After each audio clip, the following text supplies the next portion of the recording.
क्या कहेंगे, परमेश्वर ने बुद्धि भी तो दी है,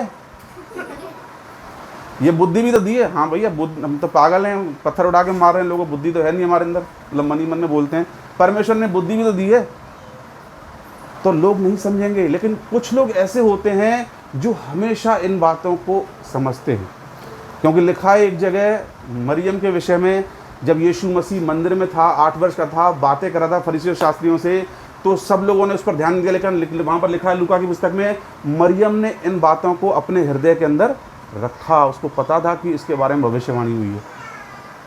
इसलिए हम लोग क्या है, किसी के बारे में नहीं जानते, परमेश्वर की योजना नहीं जानते, हम लोग चुप रहे, कुछ भी नहीं जानते। सबसे बड़ी जो बात है वो क्या है, चुप रहो। Hallelujah, hallelujah. परमेश्वर का अनुकरण करना है, परमेश्वर के व्यवहार का अनुकरण कर रहा है, विलंब से क्रोध करने वाला होना है। परमेश्वर हमको क्या है, मौके देता है, मौके देता है, मौके देता है। यीशु मसीह क्या है, पूरे दिन, हमारा जो शरीर है इसकी बनावट ऐसी है, हम शरीर में बहुत हद तक परमेश्वर के गुनाह नहीं करते हैं, लेकिन मन में बहुत सारी बातें चलती हैं। परमेश्वर, कई बार हम गिर भी जाते हैं बहुत सारी बातों में, तो परमेश्वर क्या है, हमें छोड़ नहीं देता है। परमेश्वर क्या करता है, हमें माफ़ करता है। हालेलुया। इसलिए ये कह रहा है परमेश्वर का अनुकरण करो, एक दूसरे को माफ़ करो। कई बार शरीर में, मन में आएंगी एक दूसरे के प्रति बातें, गुस्सा भी आएगा, लेकिन क्या है, चीज़ों को जल्दी सॉर्ट आउट करना है और परमेश्वर के प्रेम में बने रहना है। हालेलुया। और प्रेम में चलो जैसे मसीह ने तुमसे प्रेम किया और हमारे लिए अपने आप को सुखदायक सुगंध के लिए परमेश्वर के आगे भेंट करके बलिदान कर दिया। यीशु मसीह ने क्या है, अपने आप को बलिदान कर दिया हमारे लिए। लिखा है, एक जगह लिखा है, जिस रीति से मसीह ने तुम्हें माफ़ किया है, तुम भी आपस में एक दूसरे को माफ़ करो। वो पूरे दिन हमें माफ़ करता है, तो हमारा फ़र्ज़ बनता है अपने विश्वासी भाई को पूरे दिन माफ़ करें। कोई बात नहीं। कई बार क्या होता है, अभी हम 4 भाई जमा हुए हैं, तो किसी ने किसी को कुछ बोल दिया, तो उस भाई का कभी कभी दिमाग ठिकाने पर भी नहीं होता। मतलब मैं एक पॉजिटिव बात बता रहा हूँ। कई बार क्या है, हम इस संसार में रहते हैं, तो कई बार हमारा दिमाग ख़राब भी होता है, घर की परिस्थितियों को लेकर, मार्केट की परिस्थितियों को लेकर, कस्टमर्स को लेकर। कई बार जीवन की चिंताएं होती हैं, प्रेशर्स होती, लाइफ की तो होती तो सब यहीं से ही हैं। तो हम क्या है, कई बार इतने फ्रस्ट्रेटेड हो जाते हैं, तो कई बार हम अपने सामने वाले भाई से गलत व्यवहार करना भी नहीं चाहते, लेकिन हो जाता है वो, ये मान के चलो। और हम उसको क्या करें, उसको हल्के में लें। हालेलुया। फिर दोबारा बताता हूँ मैं आपको, बहुत इंपॉर्टेंट बात है ये। कई बार क्या होता है, हम जिस संसार में रह रहे हैं, हम अपने विश्वासी भाई से या बहन से गलत व्यवहार करना नहीं चाहते, लेकिन हमसे हो जाता है। क्यों होता है? क्योंकि आप दुकान पे जाते हो, पूरे दिन में ऐसे ऐसे ग्राहक आएंगे, खून पीने वाले पूरी तैयारी के साथ आते हैं, तो वहाँ पे काम कर करके शाम को दिमाग का क्या है, दही बना के जाते हैं वो। अब आप विश्वासी भाई मिले, तो शैतान को तो मौका चाहिए, तो वो उसने कोई बात बोली, तो आपके अंदर से भी कोई बात निकलेगी गुस्से में, वो चाहेगा कि इनके बीच में क्या हो, टकराव, फूट पड़े, इनके बीच में मतभेद हो। लेकिन ये हम लोगों को क्या करना है, सामने वाले ने कुछ बोला, बुरा लगेगा, लेकिन उस चीज़ को क्या है, उस चीज़ को मतलब तूल नहीं देनी है। ये सब क्या है, शैतान की चालें होती हैं, क्योंकि वो क्या चाहता है, बातों के द्वारा, विचारों के द्वारा, गलत शब्दों के द्वारा हम लोगों में फूट डाले, आपस में झगड़े करवाए, हम लोग अलग हो जाएं। उसका काम ही यही है। हालेलुया। हालेलुया। और परमेश्वर का स्वभाव क्या है, परमेश्वर माफ़ करने वाला है, तो हमारे अंदर भी ये होनी चाहिए, हमारे अंदर विलंब से क्रोध करने वाली भावना होनी चाहिए।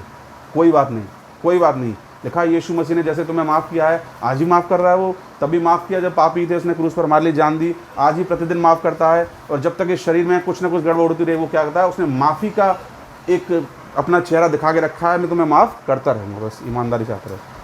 तो हमारे अंदर भी ये क्वालिटी होनी चाहिए। अगर हम परमेश्वर का अनुकरण कर रहे हैं, हम अपने भाई को, बहन को माफ़ करते रहें। कई बार 2 बर्तन होंगे तो बजेंगे ज़रूर आपस में, आप नहीं चाहोगे तो भी बजेंगे। कई बार हम 4 भाई लोग इकट्ठे होते हैं, तो ऐसी ऐसी बातें हमारे मुंह से निकल जाती हैं, हम नहीं बोलना चाहते फिर भी निकल जाती हैं, क्योंकि शरीर में निकल जाती हैं। लेकिन हम लोगों को क्या है, बहुत चौकस रहना है। हालेलुया। हम लोगों को चौकस रहना है। आगे देखते हैं, जैसा पवित्र लोगों के योग्य है, वैसा तुम में व्यभिचार और किसी प्रकार के अशुद्ध काम या लोभ की चर्चा तक न हो। जैसा पवित्र लोगों के योग्य है। अगर हम चाहते हैं कि हम पवित्र बने, परमेश्वर की पवित्रता की डिमांड ये है, वैसा तुम में व्यभिचार और किसी प्रकार के अशुद्ध काम या लोभ की चर्चा तक न हो, व्यभिचार की चर्चा न हो, अशुद्ध काम की चर्चा न हो। करने के बारे में नहीं बोल रहा, केवल चर्चा के बारे में बोल रहा है। और क्या लिखा है? लोभ की भी चर्चा न हो। लोभ का मतलब जानते हो? लालच। बाइबल में लालच को क्या बताया है? मूर्ति पूजा बताया गया है। ये एक ऐसी चीज़ है जो बहुत सारे लोगों में पाई जाती है, लेकिन हम परमेश्वर का धन्यवाद देते हैं। हमारे मन में भी बहुत सारी बातें शुरू में आती थी, आई, लेकिन परमेश्वर ने इस क्षेत्र में हमें अनुग्रह दे के रखा है। ज़्यादातर लोगों के अंदर मिनिस्ट्री में आपको क्या मिलेगा? लालच मिलेगा। आपको प्रार्थना करने कहीं भी जाएंगे तो देखते रहेंगे उस बहन ने पैसे निकाले पर्स में से। पास्टर की आंखें लगी रहती हैं, और अगर नहीं दिया तो घर में से ऐसे जाएंगे किसी ने मार के भगाया किसी ने मार के भगाया होगा, कुछ नहीं मिला था। सही बता रहा हूं मैं आपको। देखते रहते हैं। जैसे प्रार्थना खत्म हुई, अभी मंगल की बात है, ट्यूसडे की बात, शानू भाई आते हैं तो मुझे कासगंज ले गए। मैं फ्री था तो उनका फ़ोन आया, भैया कासगंज घूमने चल रहे हैं। मैंने चलो, तो वो उनकी मम्मी और मैं गए। तो उन्होंने कि अब चल ही रहे हैं तो 2-3 घरों में विज़िट करके आएंगे। तो मैंने कहा ठीक है चलते हैं। तो गए साहब, गए तो एक घर में दुआ करने गए। तो एक बहन वहाँ पर थी, उन्होंने क्या है कुछ निकाला देने के लिए, तो उन्होंने मना किया कि ये भाई नहीं लेंगे, ये अपना अर्न करते हैं, कमाते हैं, ये क्या है अपना काम करते हैं, कमाते हैं। तो नहीं लिया मैंने वहाँ पर। ये क्या है? परमेश्वर का अनुग्रह है हमारे ऊपर। वरना ये चीज़ें क्या है बहुत सारी वैसी होती हैं, इनमें क्या है बहुत सारी चीज़ें, लालच भी जुड़ा होता है इसमें। और हम परमेश्वर का धन्यवाद देते हैं कि परमेश्वर ने हमें ऐसे काम से आशीषित किया है कि हम अच्छा खासा कमा लेते हैं, तो हमें हमारी ज़रूरतें वैसे ही पूरी हो जाती है, तो हमें कोई दिक्कत ही नहीं है। हालेलुया। ये भी आशीष है कि हमारे काम धंधे परमेश्वर ने हमें अच्छे दिए। नहीं तो बहुत सारे लोग क्या है सेवकाई करते हैं लेकिन पैसों के लिए रोते रहते हैं। सब कुछ कर लेंगे, वो लास्ट में घूम फिर के क्या है पैसे के ऊपर ही आ जाएंगे कि मेरे बच्चों की फीस नहीं जा रही, मेरे एसी का बिल नहीं जा रहा। अरे भाई, कौन से परमेश्वर की सेवा कर रहे हो तुम? कहते हो हम परमेश्वर की सेवा करते हैं, तो क्या परमेश्वर कमी घटी में रखेगा? कहीं ना कहीं अंदर कमी है, कहीं ना कहीं कुछ गड़बड़ है अंदर जीवन में, तभी संघर्ष कर रहे हो। हम तो सेवकाई भी नहीं करते हैं, फिर हमें कोई कमी घटी नहीं, हम प्रभु के भवन में आके इस बात को बोल रहे हैं। हम तो पूरी तरीके से सेवकाई में भी नहीं है, हम तो पार्ट टाइम मिनिस्ट्री करते हैं, फिर भी हम कभी भी फाइनेंशियली स्ट्रगल नहीं करते। पैसों से हमें कभी दिक्कत का सामना नहीं करना पड़ता। ये परमेश्वर का अनुग्रह है। हालेलुया। बहुत सारे ऐसे हैं जो फुल टाइम सेवकाई में हैं, सुबह प्रार्थना करते हैं, दोपहर में प्रार्थना करते हैं, शाम को प्रार्थना करते हैं, प्रार्थना करते हैं। आप उनसे मिलो ना, भाई प्रार्थना करना 5,000 रुपये की ज़रूरत है, वो प्रार्थना के लिए नहीं बोल रहा, कह रहा तेरे पास हो तू दे देना मेरे को, इनडायरेक्ट वे में। भाई दुआ करना कि पैसों की कमी चल रही है घर में, या इस चीज़ की कमी है, बच्चों की फीस नहीं की है। अरे कहीं ना कहीं चाल चलन में गड़बड़ है। बाइबल में लिखा है पाने से देना धन्य है। चाहे वो पास्टर हो, चाहे बिलीवर हो, चाहे बहन हो, चाहे भाई हो, कोई भी हो, अगर आप पैसे से आशीषित होना चाहते हैं तो आप पाने की बजाय देने की इच्छा अपने अंदर रखें, आप हमेशा आशीषित रहोगे। क्योंकि बाइबल बताती है, मैं नहीं बता रहा हूँ, प्रेरितों के काम पुस्तक में लिखा है पाने से देना धन्य है। लिखा है एक व्यक्ति छितराते हुए अपना बीज बोता है तो वो और अधिक संपन्न होता चला जाता है, और एक व्यक्ति जरूरत से बढ़कर अपने हाथ को रोकता है तो वो निर्धनता की ओर जाता है। सही बता रहा हूं मैं आपको। आप कभी भी पाने की इच्छा मत रखो। आप पाने की इच्छा रखोगे, आपके अंदर लालच का दुष्टात्मा आएगा ही आएगा कि मुझे यहाँ से ये मिल जाए। हमारे मन में बहुत सारी बात आती थी शुरू में, जब हम देखते थे कोई किसी के लिए मुट्ठी खोल रहा है तो इधर ये मुट्ठी इस तरह भी मन करता था बीच में हाथ पकड़ के रखते हैं। सही में भाई, शरीर में है, टू बी वेरी ऑनेस्ट, शरीर में है, सबके मन में बातें आती हैं। अगर कोई कहता है मेरे मन में नहीं आती हैं तो वो झूठा। ये शरीर है, आप बहुत सारी बातें नहीं भी चाहोगे आपके मन में आएंगी। कई बार हम देखते थे वो मुट्ठी उधर जा रही है, हम सोचते थे बीच में से हाथ पकड़ के इधर मोड़ने उसको, लेकिन प्रभु क्या है, धीरे धीरे परमेश्वर ने, अच्छा है उन चीज़ों में नहीं पड़े, इन सब चीज़ों से चरित्र की रक्षा करना ज़्यादा अच्छा। हालेलुया। लिखा है लालच क्या है, लोभ की चर्चा भी ना हो। लोभ का एक दुष्टात्मा होता है। जैसे ही आपने लेन देन पर, पैसे पर चर्चा करना शुरू की, बात शुरू की, दुष्टात्मा आएंगी आपके अंदर, लोभ लेकर आएंगी। और लोभ को क्या है, मूर्ति पूजा बताया गया बाइबल में। चीज़ों का लोभ, इसका लोभ, पैसे का लोभ, सेवकाई का लोभ, कई तरह के लोभ होते हैं। अगर आप प्रभु के सामने केवल एक काम आपको करना है, आपको प्रभु के सामने नम्र और दीन बन के चलना है, जीवन को पवित्र बन के चलना है। मैं आपको सही बता रहा हूँ, आप बिल्कुल पीछे चले आना, परमेश्वर वहाँ से उठा के आपको आगे ले आएगा। दाऊद जो था जंगल में बैठ के, यहोवा मेरा चरवाहा है, मुझे किसी वस्तु की घटी नहीं होगी, गंदी संदी भेड़ें चराता था, बैठा रहता था जंगल में, कोई इसको जानता भी नहीं था। और जब शमूएल भविष्यवक्ता आया, जब अभिषेक करने आया, दाऊद का राजा का अभिषेक करने आया, यिशै के घर में आया, उसके 8 भाई थे, सबसे पहले बड़ा वाला आया अबीनादाब, वो क्या है काफ़ी उसकी अच्छी पर्सनैलिटी थी। उसने कहा, शमूएल ने कहा निश्चय यही होगा। तब परमेश्वर ने कहा, तू तो बाहरी रूप को देखता है, मैं तो अंदर को देखता हूँ। परमेश्वर ने कहा, तू तो बाहरी रूप को देख रहा है, मैं तो क्या है हृदय को जांचने वाला परमेश्वर हूँ। शमूएल जैसा भविष्यवक्ता पूरे इजराइल में नहीं हुआ, लेकिन वो तक क्या है वहाँ पर समझ नहीं पाया परमेश्वर की योजना को। जब 7 भाई उसके एक एक करके शमूएल के सामने आ गए, तब परमेश्वर ने 7 को रिजेक्ट कर दिया, इनमें से कोई भी ऐसा नहीं है जिसको मैं इजराइल का राजा बनाने वाला हूँ। तब उसने पूछा शमूएल ने यिशै से, दाऊद के फादर से, क्या तेरा कोई और बेटा है? तो उसने कहा, भाई उसका बेटा हो तो उसे एकदम ध्यान आना चाहिए ना, इतना ज़्यादा वो तुच्छ समझाता था, उसको यही भूल गया कि मेरा एक और बेटा भी है ना, एक और है, जंगल में भेड़ों के लिए चला रहा। उसने बोला उसको बुलाओ, और जब उसको बुलाया तो देखा तो वो क्या है, मतलब एक गंवार सा बच्चा लग रहा था देखने में, गंदा संदा, और भेड़ों की बदबू आ रही थी। और परमेश्वर ने कहा, उठकर इसका अभिषेक कर, यही इजराइल का राजा। कहाँ पर था वो? जंगल में। लेकिन परमेश्वर जंगल में उसके ऊपर निगाह रख रहा था। जब उसकी भेड़ें चर रही होती थी, हर समय वो एक ही काम करता था, यहोवा मेरा चरवाहा, मुझे किसी वस्तु की घटी नहीं होगी। और भजन 34 उसकी पहली आयत में भी वो अपने एक्सपीरियंस को शेयर करता है, मैं हर समय यहोवा की क्या करूँगा? स्तुति करूँगा। उसकी स्तुति निरंतर मेरे मुख से होती रहेगी। करता रहा, और उसके निरंतर स्तुति करने की वजह से पवित्र आत्मा की सामर्थ इतने ज़बरदस्त तरीके से उसके ऊपर होती थी। जब भेड़ों को कोई शेर लेकर जाता था, उसके मुंह से निकाल कर, मैंने बताया था शेर को ऐसे करके निकाल के भेड़ निकाल लाता था। और जब कोई भालू आता था, रीछ आता था, उसको भी फाड़ के भेड़ को निकाल लाता था। कितना जंगल में था। उसके भाई तो क्या है इजराइल की सेना में थे, शाऊल के साथ थे, लेकिन परमेश्वर को उसे आशीष देनी थी, तो परमेश्वर ने उसको वहाँ से उठाकर, जंगल से उठाकर क्या है राजा बनाई दिया। हम लोगों को कुछ भी नहीं करना है, हम लोगों को सिर्फ एक ही काम करना है। हम लोगों को न परमेश्वर ने पास्टर बनने के लिए बुलाया है, न विश्वासी मतलब सेवक बनने के लिए बुलाया है, न भविष्यवक्ता बनने के लिए बुलाया है। ये सारी चीज़ें आपके अभिषेक के बाद आती हैं।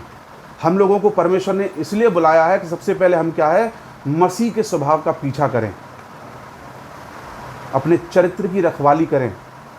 और उसका सबसे बढ़िया जगह सीखने की बता रहा हूँ, आपका घर है, उससे बढ़िया कोई जगह नहीं है। आपके घर में जब आप रहते हो अपने घर के लोगों से, आपको पता है शैतान भी जानता है परमेश्वर ने कौन कौन सी आज्ञा को दी है, कौन कौन सी आज्ञा को नरक में ले आ सकती हैं। लिखा है कि कोई अपने भाई से अगर बैर करता है, घृणा करता है, तो वो क्या है नरक में जाएगा। लिखा है ना, जो कोई अपने भाई से घृणा करता है तो वो हत्यारा है। शैतान इस आयत को अच्छे तरीके से जानता है, कौन सी आयत इनको नरक में लेके जाएगी। उसी के द्वारा आपको परेशान करेगा। घर में 2 भाई होंगे तो 2 भाइयों में झगड़े करवाएगा, वो प्रॉपर्टी को लेके, ज़मीन को लेके, कुछ ना कुछ लेके उनके बीच में। एक भाई इधर से मुँह कर, तू ये काम कर देना, तू ये काम कर देना, मैं क्या करूँ, तू काम कर देना, ऐसे करके बात करवाएगा। भाइयों को आपस में प्रेम से रहने नहीं देगा। और दूसरा क्या है, घर में जैसे वाइफ है, वाइफ के द्वारा काम करने की, हस्बैंड के द्वारा काम करने की कोशिश करेगा। घर के जो रिश्ते हैं उनके द्वारा ज़्यादा काम करने की कोशिश करेगा, क्योंकि बाहर आदमी आपको कोई कुछ कहेगा तो आप उसकी वजह से घर पे आके सुसाइड तो कर नहीं लोगे, बात ही नहीं करोगे उससे। घर में किसी ने बोल दिया, इसकी हिम्मत कैसे हुई इसने मुझसे ऐसे बोलने की। अब वो बंदा सामने जाएगा तो नहीं, पूरे दिन सामने ही बैठा हुआ है, क्या करें उसका। हालेलुया। इसलिए क्या करना है, लोभ की चर्चा तक न हो। ये लोभ एक ऐसा वरदान है जो बुरा है, जो ज़्यादातर लोगों में पाया जाता है, बड़े बड़े पास्टरों में पाया जाता है। आप उनको, अगर आपने उनको घर पे बुलाया, दुआ के लिए नहीं बोला, तो भाई बस धंधा खराब पूरा। लेकिन बहुत थोड़े ऐसे होते हैं जो इन सब बातों पर निर्भर नहीं रहते। उनका ध्यान क्या है, एक ही ध्यान होता है कि मुझे अपने परमेश्वर के समान बनना है, उसका अनुकरण करना है, मुझे नम्र बनना है, मुझे दीन बनना है, मुझे विलम्ब से क्रोध करने वाला बनना है, मुझे करुणामयी बनना है, और मुझे कुछ भी ऐसा करना है कि मैं परमेश्वर के समान बनूं। और ये सारी चीज़ें शैतान को मौका देती हैं कि हमें परमेश्वर के स्वभाव से वंचित करें। हालेलुया। पाने से देना धन्य है। हम लोगों को क्या है, देने वाला बनना है। बहुत सारे ऐसे पास्टर हैं जो अपना दशवांश ही नहीं देते हैं। क्यों? कि वो पास्टर हैं, भैया आप दशवांश क्यों देंगे, ख़त्म, वहाँ तक पहुँचते। जैसे यीशु मसीह ने कहा ना, आज का वचन पूरा हुआ। लिखा है ना, जब यीशु मसीह को आराधनालय में बुलाया गया, उसने पहली बार जब बाइबल उठाई तो सब लोग खुश हो गए कि कितने अच्छे वचन बोल रहा है। जब उसने बोला ना आज का वचन यही पूरा हुआ, तो सब उसको मारने लगे, ले जाने लगे कि पत्थर से, अरे ये तो क्या है, अपने आप को परमेश्वर का पुत्र बता रहा है। ज़्यादातर पास्टर लोग अपना दशमांश नहीं देते हैं, उनको लगता है सारी आज्ञाएं परमेश्वर ने हमें सिर्फ भेड़ों के लिए सौंपी हैं। दशमांश की आज्ञा भी इनके लिए, नम्र बनने की आज्ञा इनके लिए, दीन बनने की आज्ञा इनके लिए, सारी आज्ञाएं इन्हीं के लिए। हमारे को तो खाली परमेश्वर ने ये दिया पुलपिट बस इसको नहीं छोड़ेंगे हम कभी भी। अभी मैं 2-3 हफ्ते पहले की बात है, मैं आपको एक बात बताऊं, परमेश्वर ने मुझे बताई। मैं यहाँ पर बैठ के खाना खा रहा था और अरुण क्या है बार बार पूड़ी लेके आ रहा था। परमेश्वर ने मुझे एक बात बताई, मेरी आंखों में आंसू आ गए। मैंने किसी के साथ शेयर नहीं की, वही परमेश्वर ने मुझे बताई। ये है सेवकाई सच्ची। तुम लोग प्रचार करते हो, अच्छी बात है, लेकिन ये भी सब काम ध्यान रखो। इतना ज़्यादा आगे मत बढ़ जाओ कि तुम जो वास्तव में ज़रूरी चीज़ें हैं, नम्रता और दीनता का स्वभाव है, तुम उसको भूलते जाओ। प्रभु ने कहा ये सेवकाई देख रहा है, ये बार बार जो पूड़ी लेके आ रहे हैं गर्मी में तुम लोगों को खिला रहे हैं, ये इससे बड़ी सेवकाई है। ये अंदर ही अंदर परमेश्वर ने मुझसे बातें की। कई बार हम लोग सोचते हैं कि अब हमारा काम तो बस बाइबल पकड़ना ही है, बस आके बाकी सब काम बैठे तो हैं, ये करेंगे अपने आप। लेकिन नहीं, कभी कभी इन लोगों की सेवा नहीं मिले तो हमें भी उठ के करना है। हम लोगों को हमेशा इस दृष्टिकोण में बने रहना है कि हम कुछ भी नहीं है। परमेश्वर का वचन परमेश्वर यहाँ से देता है अपने हिसाब से। हम लोग क्या है, सब सेवक हैं। पहले हमको नम्र बनना है, दीन बनना है, घमंडी नहीं बनना है कि अब हम बहुत कुछ सीख गए। हम लोगों को ऐसा नहीं करना है। हम लोगों को क्या हमेशा एक सेवक का रूप धारण करके करना है, क्योंकि यीशु मसीह खुद परमेश्वर का पुत्र था, खुद परमेश्वर था, वो खुद सेवक बना और आज भी सेवक है। प्रभु के एक दास ने बोला, जब हम उससे प्रार्थना करते हैं तो वो हमें क्या है, नौकरी देता है। प्रार्थना करते हैं हमारे बिजनेस पर आशीष देता है। उससे प्रार्थना करते हैं हमें चंगाई करता है। प्रार्थना करते हैं प्रभु रक्षा करता है। प्रभु यहाँ से सही तरह से निकाल देता है। सेवा ही तो कर रहा है हमारी। जब वो अभी भी सेवक है तो हम मालिक कहाँ से बन गए भैया। हमें तो कितना बड़ा सेवक बनना चाहिए। हम तो आदम की पैदाइश है, वो तो पवित्र आत्मा की पैदाइश था। इसलिए हमें क्या है, परमेश्वर का अनुकरण करना है। क्योंकि होता क्या है, हम धीरे धीरे जैसे प्रभु में बढ़ रहे हैं ना, धीरे धीरे हमारा स्वभाव बदल रहा है, हमको दिखाई नहीं देता है। हम कहीं ना कहीं नम्र बनने की जगह क्या है, एरोगेंट बनने, घमंडी बनने। धीरे धीरे ऐसा नहीं अच्छे बन रहे हैं, परमेश्वर में अच्छा बना रहा है, लेकिन दुष्ट बहुत धूर्त है। आपको पता है पृथ्वी घूम रही है। अभी सब कहते हैं पृथ्वी घूमती है, हम लोग बैठे हैं कहाँ घूम रही है, लेकिन एक्चुअल में घूम रही है। कई बार हमको पता भी नहीं पड़ता है, हम अपने व्यवहार में घूम रहे हैं, दीन से घमंडी बन रहे हैं, हमको पता भी नहीं पड़ता है। हम घमंडी बन रहे हैं धीरे धीरे। हमारे मन में बहुत सारी बातें चलती हैं, अरे अब तो मैं ये करने लगा हूँ, अब तो मैं वो करने लगा हूँ। हमको पता भी नहीं पड़ता है कि हम कितनी जल्दी हम क्या है लक्ष्य से भटक रहे हैं। वो तो परमेश्वर का अनुग्रह है जो हमें क्या है अपने में फिर से लेकर आता है। और इसीलिए हमें दुआ प्रार्थनाओं में बने रहना। बस 2-4 मिनट लेके ख़त्म कर देंगे। और न निर्लज्जता की बातें हों, न मूर्खता की बातचीत की, न ठट्टे की, क्योंकि ये बातें शोभा नहीं देती, परंतु धन्यवाद ही सुना जाए। हम लोग भाई लोग कभी बैठते हैं तो प्रार्थना से पहले इतना ठट्ठा करते हैं, इतना प्रार्थना से पहले तो बस ऐसे लग जाता है जैसे कोई सीरियल आता है तो उसके बैकग्राउंड में जो हंसते हैं लोग, हा हा हा हा हा। देखा, कोई सीरियल आता है तो उसके पीछे बैकग्राउंड में हंसी सेट होती है। बस प्रार्थना से पहले हंसी, और प्रार्थना के समय तो ऐसे लगेगा भाई इस भाई जैसा गंभीर कोई है ही नहीं, ये तो कभी हंसता ही नहीं होगा जीवन में। प्रार्थना खत्म हुई नहीं कि बस लगता है बटन दबा दिया किसने हंसने वाली, ये भी गलत है। मैं अपने आप से भी कह रहा हूँ, मैं भी करता हूँ, हम सब लोग करते हैं। और उस एक दूसरे को खुश करने के चक्कर में ऐसी ऐसी बातें बोल जाते हैं हम जो मूर्खता की बातें होती हैं। परमेश्वर मुझे भी बताता है, मैं अपने आप में मैं भी बोल जाता हूँ कई बार। अभी हम बोल रहे हैं, ऐसा बात नहीं कि हम यहाँ ये वचन बोलने के बाद अब ऐसी चीज़ें नहीं करेंगे, होंगी हमसे, लेकिन जब तक हमें हमारी कमियाँ परमेश्वर दिखाएगा नहीं, दूर कैसे करेंगे उनको। कई बार एक दूसरे को खुश करने के चक्कर में ऐसी ऐसी मजाक कर जाते हैं जो परमेश्वर के धर्मी लोगों को शोभा ही नहीं देती। उसमें मूर्खता की बातें भी निकलती है। क्योंकि बस दूसरा जो भाई बैठा उसको तो हंसाना है ना, उसको हंसाना, उसको खुश करना। अरे परमेश्वर को खुश करो ना भाई। वो कहता है सुनने में तत्पर, धीमे और बोलने में धीमे हो। ऐसा बोलो कि परिस्थिति के हिसाब से सूटेबल हो। एक भाई की मजाक उड़ानी है बस। अब चार तो हंस गए, एक की मजाक उड़ाओ, उसको मारा बनाओ, 4 को हंसाओ।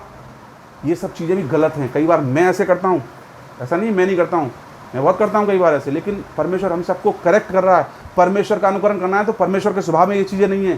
जब हम आपस में इससे बढ़िया तो इकट्ठे ही ना हो। इकट्ठे हो तो क्या करें, लिखा आपस में भजन गाओ, परमेश्वर के नाम की महिमा करो, एक दूसरे के लिए आशीष का वचन बोलो, कहीं ना कहीं ये क्या है, चीज़ें शैतान को मौका देती हैं, क्योंकि आप ज़्यादा बोलोगे, हंसी टट्टा करोगे, हो सकता है किसी कोई बात हर्ट हो जाए, कोई उसके जीवन में दुष्ट काम भी कर सकता है। फिर तो अंत के दिनों में क्या है, हम लोगों को बहुत ज़्यादा केयरफुल होने की ज़रूरत है। वरन धन्यवाद ही सुना जाए, क्योंकि तुम यह जानते हो किसी व्यभिचारी या अशुद्ध जन या लोभी मनुष्य की जो मूर्ति पूजक के बराबर है, मसीह और परमेश्वर के राज्य में मिरास नहीं। कोई तुम्हें व्यर्थ बातों से धोखा न दे, क्योंकि इन्हीं कामों के कारण परमेश्वर का क्रोध आज्ञा न मानने वालों पर पड़ता है। परमेश्वर का जो क्रोध है इन्हीं कार्यों के कारण लोगों पर पड़ रहा है, लोगों का नुकसान हो रहा है, लोग बीमार पड़ रहे हैं, यानी क्या क्या हो रहा है। और राज्य में, परमेश्वर के राज्य में बहुत सारे ऐसे लोग हैं जिन्होंने अपने मन को कठोर कर लिया, जिनके ऊपर ये वचन असर नहीं करते। वो लालच का वचन सुनते हैं तो अपने मन से लालच निकालते नहीं हैं। वो सोचते हैं हमारे अंदर कहाँ लालच है। अरे भैया, है लालच, है लालच। कैसे मालूम पड़ेगा? जब पैसा ना दो तो शक्ल क्यों उतर जाती है? फिर तो पता पड़ गया ना लालच है। जब पैसा नहीं दिया तो फिर व्यवहार क्यों चेंज हो जाता है? पवित्र आत्मा से परिपूर्ण रहो। ये समय है होली स्पिरिट से भरने का, अपने आप को पवित्र आत्मा से परिपूर्ण रहने का। यही एक ऐसी अवस्था है पवित्र आत्मा से भरपूरी होने के बाद जहाँ पर शैतान अपना काम नहीं कर सकता। हालेलुया। अगर आपको बार बार गुस्सा आता है, चिड़चिड़ापन है, आपको हर्ट करती है बातें, आप परेशान हो रहे हो, आपको कुछ ना कुछ हो रहा है, आप कहीं ना कहीं होली स्पिरिट से भरे हुए नहीं हो। एक होली स्पिरिट से भरे हुए व्यक्ति की पहचान होगी कि वो क्या है, जैसे आपने देखा लिखा है, मदिरा से मतवाले मत बनो। एक आदमी जब शराब पी लेता है तो क्या है, वो गाने गाता है, फिर वो उसको कितना भी बोलोगे उसको असर ही नहीं हुआ, क्योंकि वो अपनी धुन में है इस समय। बहुत सारे ऐसे होते हैं जो शराब पीते हैं। तो क्यों पीता आदमी शराब? क्योंकि वो अलग दुनिया में चला जाता है, शैतान की दुनिया में चला जाता है, उसको कोई चीज़ असर ही नहीं करेगी। अगर वो नाली में ही पड़ा हुआ था, उसको लगता है कि मैं 5 स्टार होटल में सो रहा हूँ, कहीं मैं रूम लेके 2000 रुपये वाला आराम से मक्खियाँ उसके ऊपर घूमें, कुछ भी करें, उसको कोई गंदगी करे, उसको फ़र्क ही नहीं पड़ रहा, क्योंकि वो नशे में है, उसको पता ही नहीं है क्या हो रहा है। ऐसी बाइबल में लिखा है। इसी तरीके से एक उदाहरण दिया है शराबी का परमेश्वर ने। जब उसको असर नहीं होता, क्यों नहीं होता है? क्योंकि वो शराब के नशे में है। हम लोगों को पवित्र आत्मा के नशे से भरपूर रहना है। जब हम पवित्र आत्मा की सामर्थ्य भर जाएंगे तो बहुत सारी बातें जब हमारे विरोध में भी बोली जाएंगी तो हम लोगों को असर नहीं करेंगी। मैं आपको सही बता रहा हूँ, जब मैंने ये बात सुनी, उन्होंने बोला कि अपनी गवाही ख़राब कर रहा है और गड्ढे में जाएगा, सिर्फ हम लोगों की दुआएं प्रार्थना है जो हम पे असर ही नहीं हुआ। वरना इतनी बात पर तो भाई आपने ऐसा क्यों बोला हमारे बारे में, भड़का भड़की हो जाती है। ये तो शैतान चाहता है। कम सामर्थ्य वाले लोग तुरंत सफाई करने लगेंगे, कहेंगे बैठो, आप बात करेंगे बैठ के, तुमने ऐसा बोला कैसे हमारे बारे में। और पवित्र आत्मा से भरपूर व्यक्ति होगा, उसको कोई दिक्कत नहीं होगी ना, कि परमेश्वर अपने आप सब करेगा। एक दिन परमेश्वर की राह देखनी है, उसकी बात जोनी है, परमेश्वर अपने आप सारी बातों को क्लियर कर देगा। अगर हम प्रभु के साथ ईमानदार हैं, सच्चे हैं, अच्छे हैं, प्रभु के साथ चल रहे हैं, हमें किसी से घबराने की ज़रूरत नहीं है। एक दिन आने वाला है, परमेश्वर सारी बातों को क्लियर कर देगा। दाऊद को भी उसने क्लियर कर दिया राजा बना के, यूसुफ को भी प्रधानमंत्री बना दिया। यूसुफ के बारे में कितना सोचा हुआ लोगों ने, अरे यार उसका तो जीवन ही पूरा, कभी कहीं चला था, कभी गड्ढे में, कभी जेल में। क्या किया इसने? ऐसा कुछ भी नहीं किया था उसने, सिर्फ परमेश्वर का वचन मानने के कारण गड्ढे में गया था, परमेश्वर का वचन मानने के कारण जेल में गया था। लेकिन इन सारी बातों के दौरान लिखा है कि परमेश्वर यूसुफ के साथ था, और जब सही समय आया तो परमेश्वर ने उसको मुख्य स्थान पर लाकर खड़ा भी कर दिया। हालेलुया। इसलिए हम लोगों को क्या करना है? परमेश्वर का अनुकरण करना है। किसी भी व्यक्ति का, विशेष का अनुकरण नहीं करना है, परमेश्वर का, परमेश्वर के वचन का अनुकरण करना है और मसीह के चरित्र का अनुकरण करना है। आइए हम सब अपनी आंखों को बंद करें। भाई